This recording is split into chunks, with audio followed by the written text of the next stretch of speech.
नमस्कार। जय श्री सीताराम। राम राम। आज की हमारी कथा है सीता जी का मंडप पे आना। गोस्वामी तुलसीदास जी कहते हैं, जनक जी बैठे, दशरथ जी बैठे और अब राम जी को बुलाया गया। राम जी भी बैठ गए तो दशरथ जी ने अपने गुरु वशिष्ठ जी को बुलाया कि आए, वे विवाह करवाएं। फिर सारे गुरु बैठ गए जो विवाह करवाने वाले थे। तो गुरुओं ने बोला, जो विवाह करा रहे थे उन्होंने बोला कि सीता जी को लाइए। तो महारानी सुनैना खुद गई और सीता जी से बोला कि चलिए आओ पुत्री, अब मेरा विवाह होने वाला है, आ जाओ। तो सीता जी अपने सखियों संग चली। अब इधर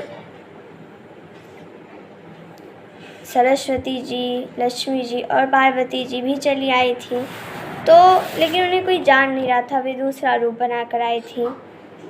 कहते हैं, बार बार सन मानहि रानी, उमा रमा सारद सम जानी, सिय सवारी समाजु बनाई, मुदित मंडपहि चली लवाई।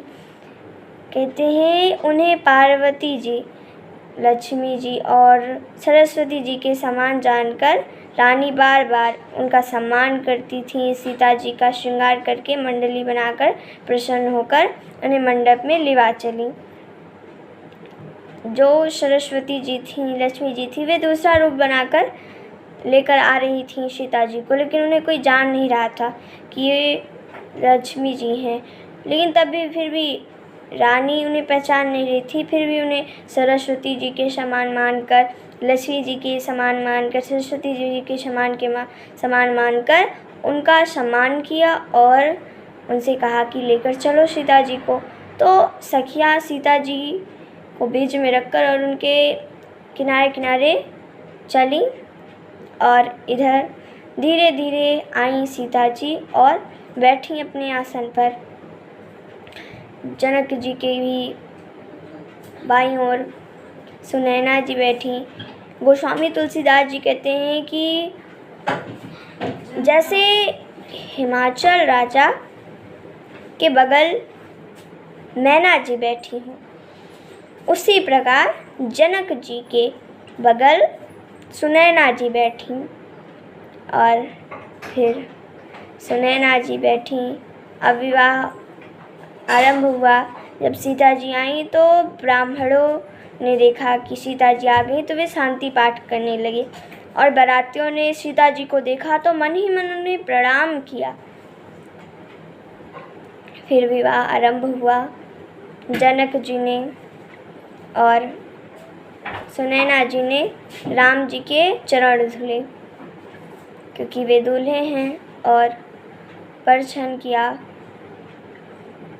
उनके चरण धुलाए। फिर उनको अपने माथे पर लगाया, उनके चरण का धुवन।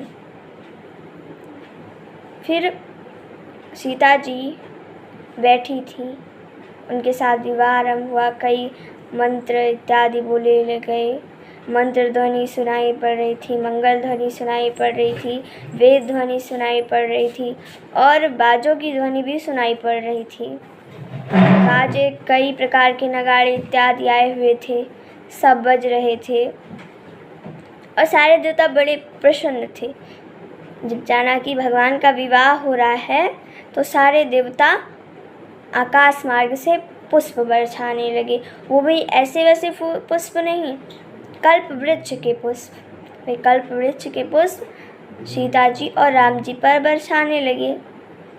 फिर राम जी ने सीता जी के मांग में सिंदूर भरा।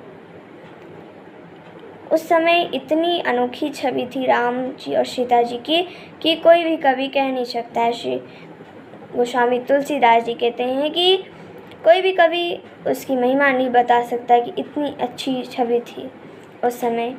फिर सिंदूर भरा राम जी ने। फिर तीनों राजकुमारियाँ आई, सीता जी की बहनें, इसके आगे की कथा हम कल सुनेंगे। तब तक के लिए धन्यवाद। जय श्री सीताराम। राम राम।